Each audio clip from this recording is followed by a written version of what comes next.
정 세 번째 시간입니다. 오늘은 철로역정 세 번째 시간, 세상 지혜자를 조심해라 라고 하는 말씀이에요. 세상 지혜자. 영어로도 잘 써 있네요. Worldly wise men. 세상 지혜자. 철로역정은 우리가 잘 알다시피 성경 다음으로 전 세계적으로 가장 많이 읽혀진 책이 철로역정이에요. 철로역정은 말 그대로, 책 제목 그대로 천국으로 가는 여정입니다. 철로역정은 한 영혼이 영적으로 깨어나는 것에서부터 시작이 돼요. 그 영적 각성으로부터 시작됐다, 그런 얘기예요. 그 남자가 어떻게 영적으로 각성된 것을 알 수 있나요?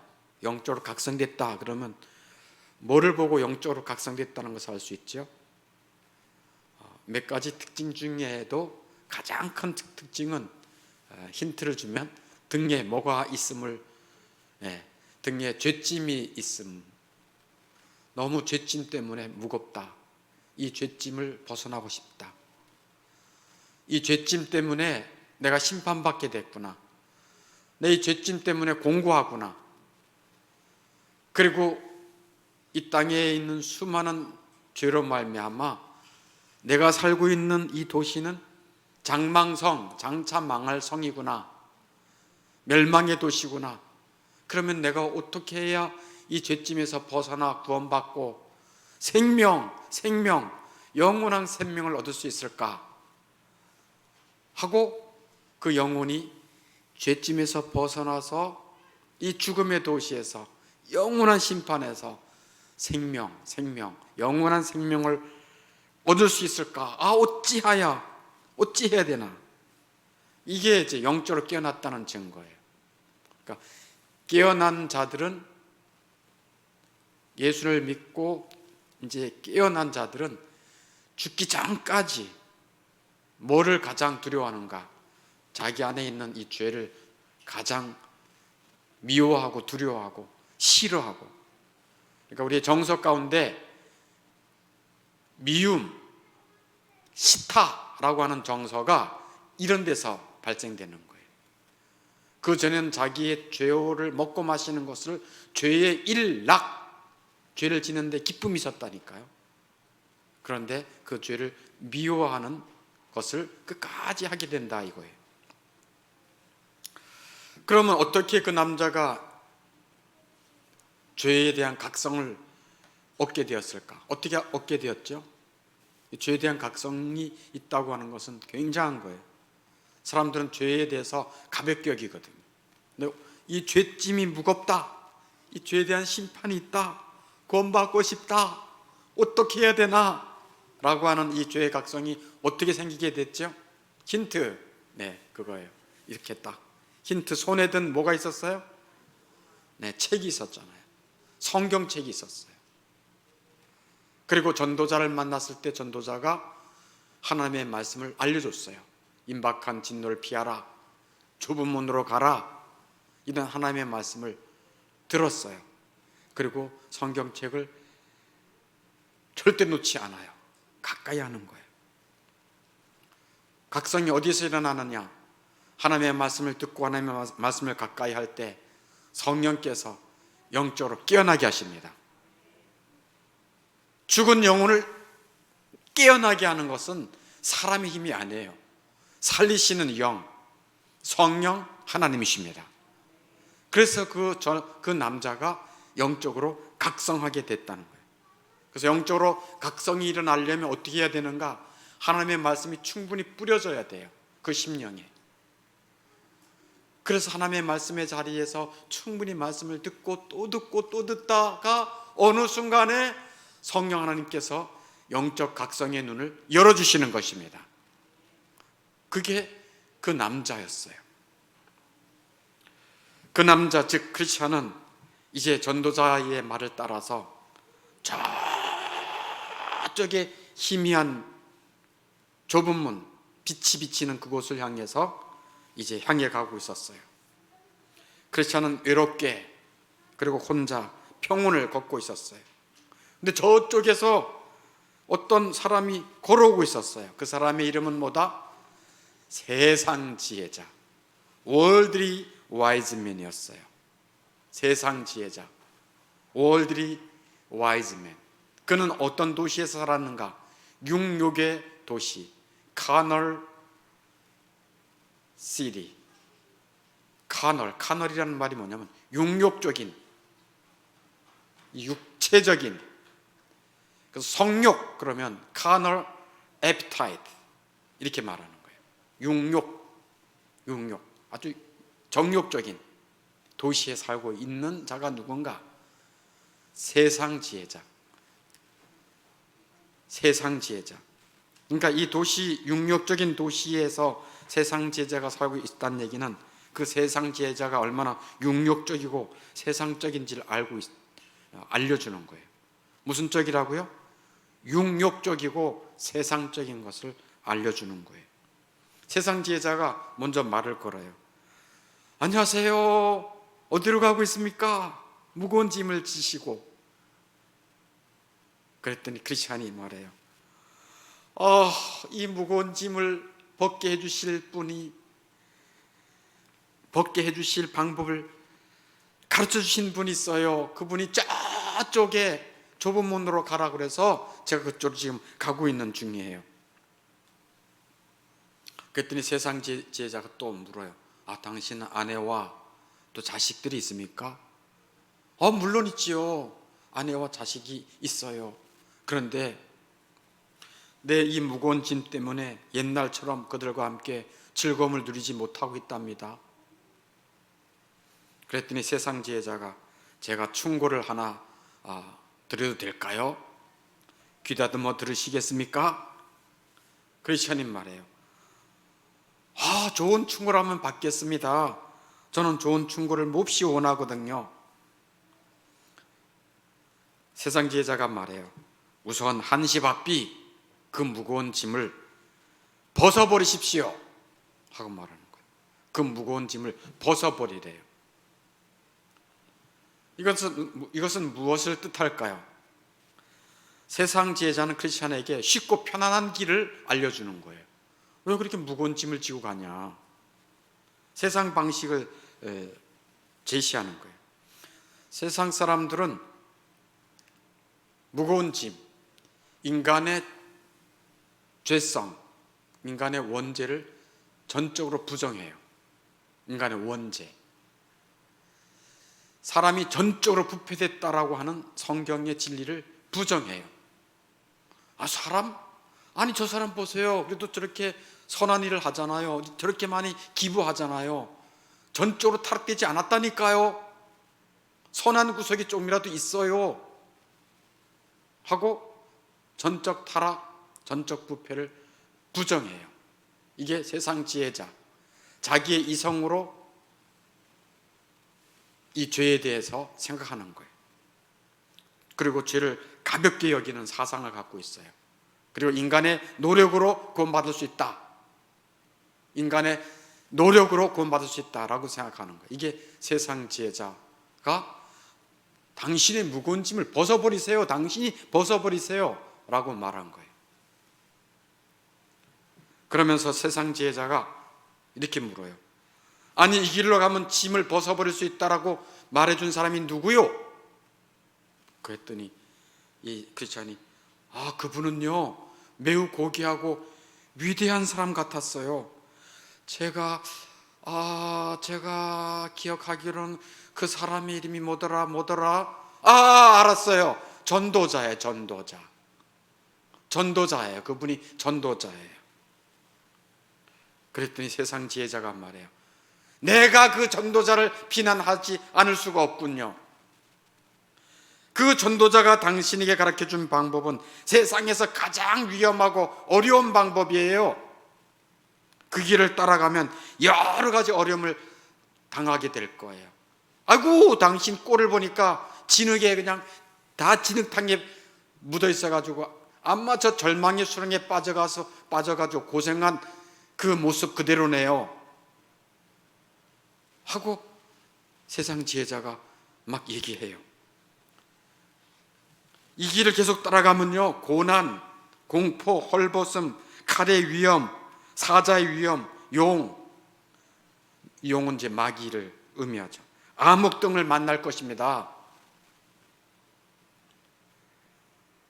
그러니까 세상 지혜자가 인도하는 그 길은 세상 사람들이 선호하는 넓은 길을 제시하는 거예요. 왜 이렇게 고생하려고 하느냐? 왜 굳이 고난을 택하느냐? 그렇지 않아도 교회 생활, 종교 생활을 편하게 할 수 있다.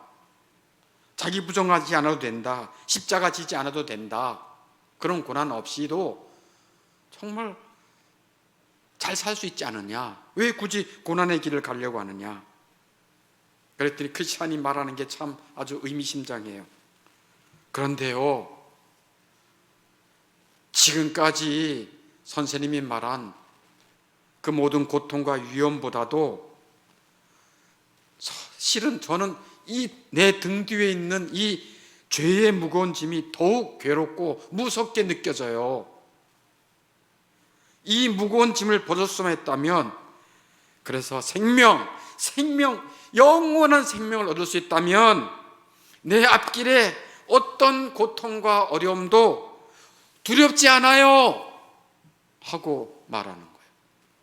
그러니까 이 크리스찬이 마음의 각오를 단단히 한 거예요.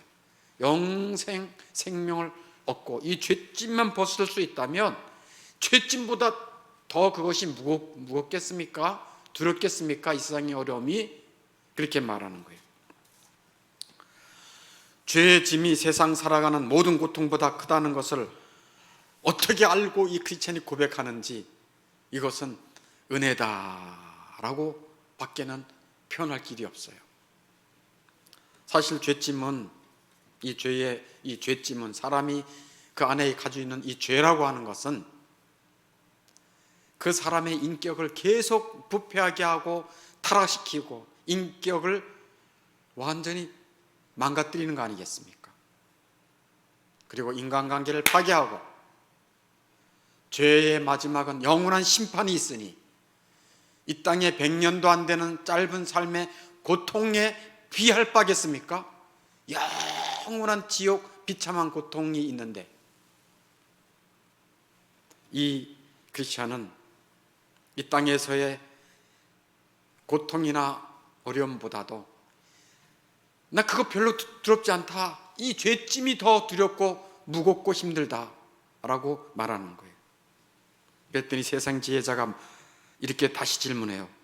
그러면 처음에 어떻게 그 무거운 짐을 지게 됐습니까? 그랬더니 크리스찬이 뭐라고 대답할 것 같아요? 제 손에 있는 성경을 읽은 후부터 내가 무거운 짐을 지고 있다는 것을 알게 됐어요. 그러니까 성경을 통해서, 성경은 거울이니까 거울을 탁 보니까 내 등에 죄짐이, 어마어마한 죄짐이 있네. 그래서 내 인생이 무겁구나, 허무하구나, 고통스럽구나, 그걸 알게 됐다는 거예요. 그랬더니 세상 지혜자가 대답을 해요. 네, 그럴 줄 알았습니다. 네, 그럴 줄 알았어요. 사람들은 자기 수준에도 맞지 않는 너무 높은 것을 추구하다가 쓸데없는 걱정이 휩싸이고 말고, 그리고 나서 당신처럼 갑자기 정신 착란증에 빠지는 거예요. 미쳐버리는 거예요. 당신같이 보이지 않는 죄 때문에 무겁다, 힘들다 그러는 거예요. 그렇지만 크리스찬은 꿋꿋하게 대답을 해요. 저는 이 무거운 짐으로부터 벗어나고 싶습니다. 지혜로운 선생님, 저에게 그 비결을 알려주십시오 하고 계속 세상 지혜자에게 충고를 해달라고 그래요. 그랬더니 세상 지혜자가 그래요? 그럼 알려줄게요. 저쪽에 도덕마을 보이시죠? 저기 도덕마을에 율법이라고 하는 신사가 살고 있어요. 그는 당신이 고생하는 무거운 짐에서 벗어나게 할 훌륭한 기술을 가지고 있습니다. 혹시 그분이 안 계시면 그분의 아들 예의, 예의라고 하는 그분의 아들을 만나게 될 텐데, 그 아들도 아버지 못지않게 좋은 판단력과 기술을 가지고 당신의 그 무거운 짐을 벗겨줄 수 있습니다. 그리고요, 그 도둑마을에는요, 값싼 집들도 많고요, 값싸게 먹을 좋은 음식들도 있고요, 당신 가족들과 함께 더 행복한 생활을 누릴 수 있을 겁니다. 당신이 틀림없이 만족할 것입니다. 하고 이 세상 지혜자가 가족을 이렇게 들먹여요. 가족을.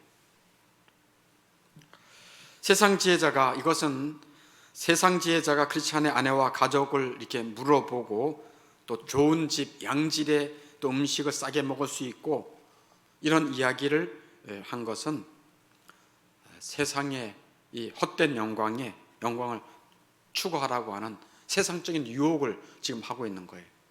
사람들은 가족, 그러면 다 마음이 약해지거든요. 아니, 왜 세상 재미도 보지 못하고 구질구질하게 살려고 합니까? 세상 부귀영화 즐거움 누리면서 종교 생활할 수 있다고요. 그런 거예요. 도둑마을로 가서 아내와 자식들과 행복하게 살아보세요.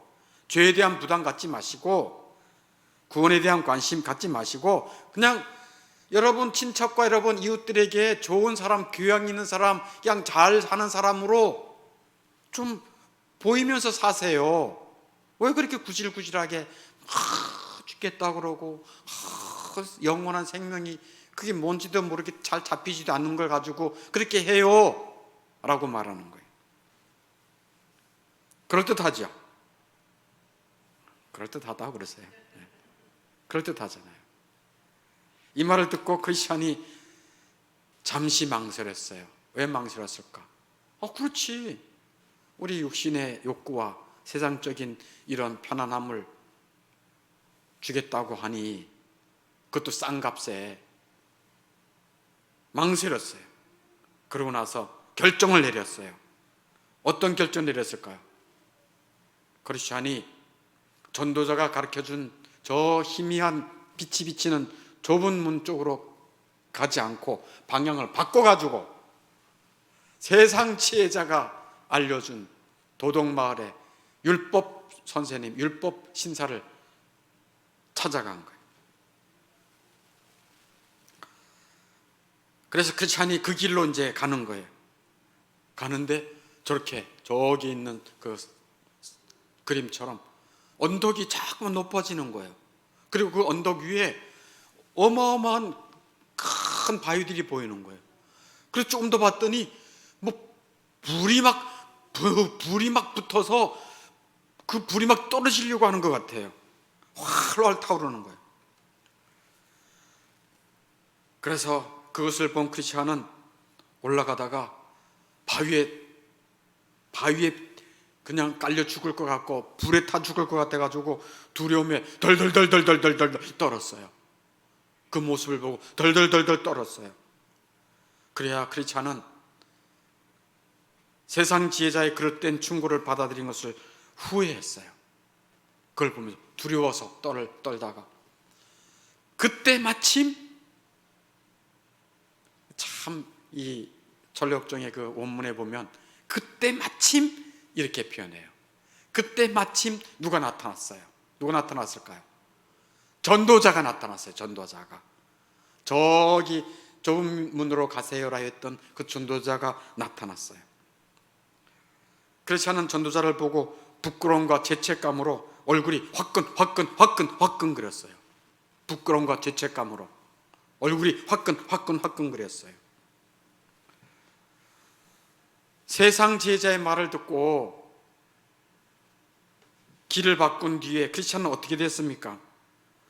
어떤 걸 봤죠? 높은 산 언덕에 바위가 막 굴러 떨어질 것 같고 불이 활활 타는 것이 막 내려 쏟아질 것 같았잖아요. 그것이 너무 무서웠어요. 두려웠어요. 이 산은 어떤 산을 얘기하는가?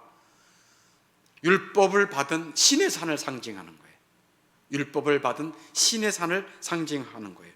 그래서 율법을 지켜서 구원을 얻으려고 하는 자는 도리어 심판의 두려움에 빠지게 된다는 것을 보여주는 장면이에요. 율법을 지켜서 행위로 구원 얻으려고 하는 사람은 이제 두려움에 빠진다, 무서움에 빠진다는 것을 보여주는 거예요. 사실 율법을 100% 지킬 수 있는 사람은 없어요. 율법과 계명을 100%못 지켜요. 왜? 사람이 그 정도로 부패됐어요. 말씀은 알고 이렇게 살아야 된다는 것도 알고 이래서는 안 된다는 것도 알아요. 하나님이 좋아하지 않는다는 것도 알아요. 그럼에도 불구하고 죄를 져요. 져요, 안 져요? 진다니까요. 그래서 율법의 행위로 사람 앞에, 하나님 앞에 자기를 내세우려고 하는 것은 있을 수가 없어요. 그래서 율법의 행위로 구원받으려고 하는 사람은 저주받은 거예요.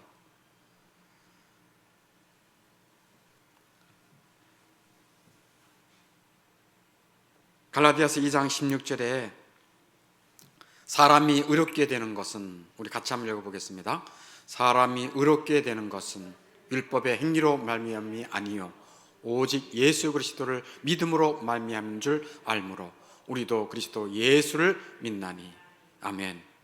그 사람이 의롭게 되고 구원받는 것은 율법의 행위가 아니고 오직 예수 그리스도를 믿음으로 되는 것입니다. 그래서 마침 그때 전도자가 찾아왔다는 거예요. 어려운 때에 전도자를 하나님이 보내신 것입니다. 참 신비하지 않아요? 탁 짜잔 하고 나타나가지고 전도자가 그때 짜잔 하고 나타난 거예요. 하나님께서는 우연을 가장해서 마침 그때 이렇게 하나님의 사람들에게 도움을 주시고 은혜를 주십니다. 그래서 이 전도자가 짜잔 나타났을 때 그 크리스찬은 어떻게 했다고요? 부끄러움과 죄책감에 얼굴이 화끈했다 그랬잖아요. 왜 그랬을까요? 자기 죄를 깨달았기 때문에 그래요. 죄를 깨달으면 부끄러워서 얼굴이 화끈거리거든요. 양심이 두근두근 거리거든요. 그렇게 부끄러워하고 화끈 거리는 크리스찬에게 전도자가 어떻게 한 줄 압니까? 전도자가 엄한 표정으로, 굉장히 엄한 표정으로 해가지고 엄한 표정으로 캐묻기 시작해요. 뭘 캐묻느냐? 크리스찬, 어찌하여 이곳에 오게 되었습니까? 어찌하여 이곳에 오게 됐습니까? 내가 당신에게는 좁은 문으로 가는 길을 가르치지 않았습니까? 그리고 전도자는 하나님의 말씀을 읽어줘요. 이런 말씀을 많이 읽어줘요. 전도자가 하나님의 말씀을 읽어준 이유는 성경과 설교 말씀을 통해서 교훈하고 책망하고 바르게 함과 유익함을 주기 위해서입니다. 하나님께서는 성경과 설교자를 통해서 책망해 주시고 교훈해 주시고 바르게 의로 교육하도록 하나님께서 역사해 주시는 것입니다. 그게 마침 그때 그렇게 하는 거예요. 마침 그때. 이 사람의 영혼은 예수를 진정 믿는 자든 안 믿는 자든 어떤 심령이 있는가, 어떤 부패한 심령이 있는가 하면 하나님의 말씀을 듣고자 하는 것에 대하여 적대감을 가지고 있어요. 하나님의 말씀을 듣고 싶어 하지 않아요. 다른 것을 듣고자 하지.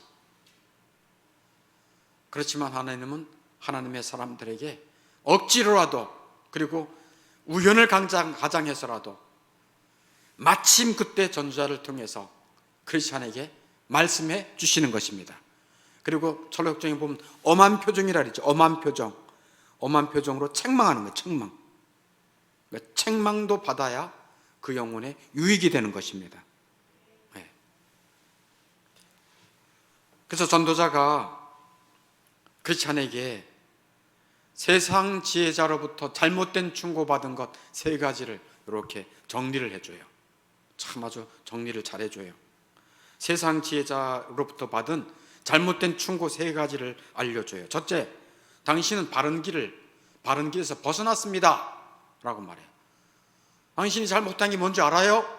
바른 길에서 벗어난 거예요. 좁은 문으로 가라 그랬잖아요. 근데 왜 다른 길로 갔습니까?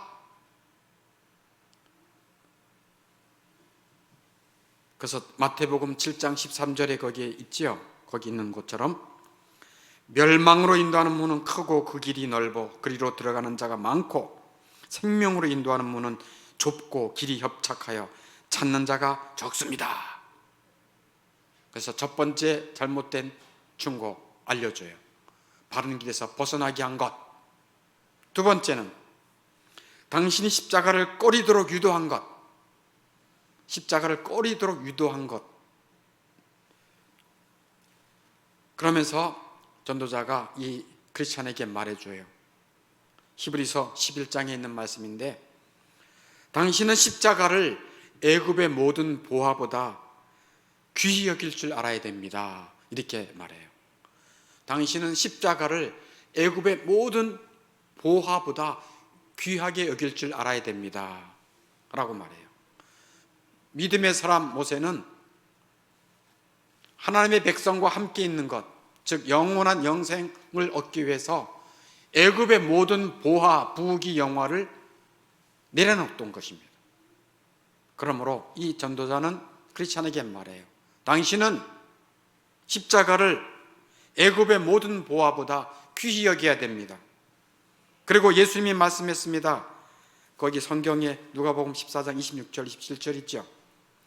예수님이 이렇게 말씀했습니다. 무릇 내게 오는 자가 자기 부모와 처자와 형제자매와 및 자기 목숨까지 미워하지 아니하면 능히 나의 제자가 되지 못한다.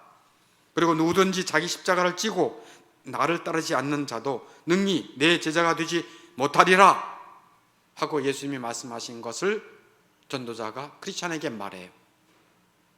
그런데 이 세상 지혜자는 십자가를 꺼리도록 유도했으니 당신 죽을 뻔했어 라고 하는 거예요. 사실 예수를 믿는다라고는 하지만 자기의 이 고난의 십자가, 힘든 십자가를 지려고 하지 않는 게 사람의 본성이에요. 그 죄성이 항상 있다니까요. 어떻게 하든지 피하고 싶은 거예요. 어떻게 하든지 쉬운 길을 가고 싶은 거예요. 어떻게 하든지 교회 생활도 편히 하고 싶은 거예요. 게으름과 나태와 편의, 이것이 사람 몸에 배어 있어요. 그런데 전도자는 그런 부패한 본성이 배어 있는 크리스찬에게 말하는 거예요. 십자가를 져라. 그래야 예수님의 제자가 된다. 아멘. 그것을 말하는 거예요. 왜요? 십자가 뒤에 뭐가 있어요? 영광이 있어요. No cross, no crown. 십자가 없이 crown, no crown. 영광 없어요. 예수님도 고난 십자가 지시고 영광으로 들어가셨어요. 예수님이 12제자 모두 한결같이, 이방인의 사도 바울도 마찬가지, 하나님의 사람들은 모두가 십자가를 지고 이 땅에서 고난을 받고 영광으로 들어갔어요. 지난번에 말씀했지만 세상과 사탄은 뭐를 먼저 얘기한다? 세상의 영광을 가져라. 세상의 영광에 취하도록 해요. 그리고 나서 그 후에 뭐가 있어요? 영원한 비참, 영원한 고통, 영원한 비참을 주는 거예요. 그러나 주님과 하나님의 나라는 먼저 무엇을 줘라? 고난을. 그리고 후에 뭘 주겠다? 영원한 영광을 주겠다.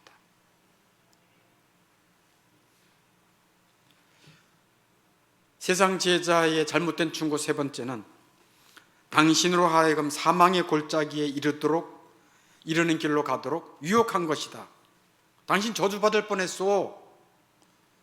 저주의 골짜기로 갈 뻔했어. 무슨 소린가? 그 높은 그 언덕 율법을 찾아가도록 했잖아요. 율법의 행위로는 의롭다함을 얻지 못하고, 율법의 행위로는 어떤 죄짐도 벗을 수 없거든요. 오직 뭘로 구원받고 영생 얻는가? 갈라디아서 3장 10절에 있는 대로 무릇, 잘 들으세요, 무릇 율법 행위에 속한 자들은 저주 아래 있나니 기록된 바 누구든지 율법책에 기록된 대로 모든 일을 항상 행하지 아니하는 자는 저주 아래 있는 자라 하였음이라. 아멘. 그래서 율법의 행위로 좀 편하게 또 하나님 앞에 이렇게 뭔가 보이려고 하는 것은 저주받는 길이라는 거예요. 이런 얘기를 이제 이 전도자를 통해서 크리스찬이 세 가지 이야기를 들으면서 정말 내가 바른 길에서 벗어날 뻔했구나, 십자가를 또 이렇게 꺼리할 뻔했구나, 내가 저주의 골짜기에 가서 죽을 뻔했구나 라는 것을 다 들었어요. 그래서 크리스찬은 세상 지혜자를 만났을 때를 저주하면서 내가 정말 그 저주로운 만남이었어, 어쩌다가 그런 저주로운 만남을 가졌을까. 그리고서는 뭐라고 외치는가 하면 이 바보야, 이 바보야, 이 바보야, 이 바보야, 이 바보를 몇 번 외친지 아세요? 수천 번 외쳤어요. 수천 번. 그 서역정 본문에 보면 수천 번, 아이고 이 바보야, 이 멍텅구라, 이 바보야, 바보야 하고 계속해서 수천 번 외쳤어요. 그리고 세속적이고 인간적인 욕망의 소리로 나오는 세상 지혜자의 충고에 현혹돼서 바른 길을 저버린 것을 엄청 부끄럽게 느꼈어요. 그리고 크리스찬이 말했습니다. 뭐라고? 저는 세상 지혜자의 충고에 현혹돼서 넘어간 것을 몹시 후회하고 반성하고 있습니다. 저의 죄를 용서받을 수 있을까요? 그랬더니 전도자가 네, 물론이지요. 저 좁은 문에 들어가면 선의, 영어로는 goodwill, 선한 뜻을 가진 선의가 있을 텐데 아마 당신을 보고 호감을 가지고 받아줄 것입니다. 그러니 이제 다시는 곁길로 가지 마시고 그 좁은 문이 보이는 때까지 계속 가십시오 하고 전도자가 이제 막 화를 내서 책망스럽게 얘기했다가 이제는 이렇게 웃음의 미소를 띠고 알았습니까? 그 길로 가셔야 돼요. 그리고 웃음의 미소를 띠고 그 다음에 입맞춤 뽀뽀까지 해주고 입맞춤까지 해주고 격려하면서 이 크리스찬을 이제 보냈어요. 격려해 주었어요. 크리스찬은 바른 길로 들어서기까지, 이제 그 좁은 문 들어가기까지 어느 누구에게도 말을 걸지 않았고 어느 누가 말을 걸어와도 대답하지 않고 오직 좁은 문을 향해서 걸어갔던 것입니다. 이게 세상 지혜자를 만난 이 크리스찬과의 이 사건이었어요. 저는 이 말씀을 이제 다 전했고, 제가 이제 하나 깨달은 거 하나는, 여러분도 다 이제 깨달은 것이 또 성령께서 여러분에게 깨달음을 주셨겠지만, 저는 이 크리스찬이 위기에 처했을 때 마침 그때 하나님이 누굴 보내주신 거예요? 전도자를 보내주신 거예요. 그래서 내가 이 철로역정 천국의 여정을 가는 이 사람들에게 마침 그때 전도자의 역할을 할 수 있겠구나. 그래서 책망도 해줄 수도 있고 교훈도 해줄 수도 있고, 잘못된 길이 이거 아닙니다, 내가 그때 이걸 가르쳐주지 않았어요 하고 얘기해주는 전도자의 역할을 하게 하시는구나, 이걸 깨닫게 됐고, 또 한 가지는 여러분들도 전도자의 역할로, 복음 전도자의 역할로 도와줄 수 있겠구나, 이런 그 마음을 가졌어요. 여러분의 자녀들이 지금 그릇된 길로 가고 있잖아요. 잘못된 길로 가고 있잖아. 죽음의 길로 가고 있잖아. 세상 육욕의 도시에 빠져서 호죽되고 있잖아. 여러분들이 전도자가 되어서 안 돼, 이 길이야 하고 듣든 아니 듣든 충분히 계속해서 기도해 주면서 말씀을 전해주고 그런 전도자 역할을 여러분도 할 수 있겠구나, 이런 적용을 좀 해봤습니다. 다음 시간엔 네 번째 시간 좁은 문에서 보겠습니다. 기도하겠습니다.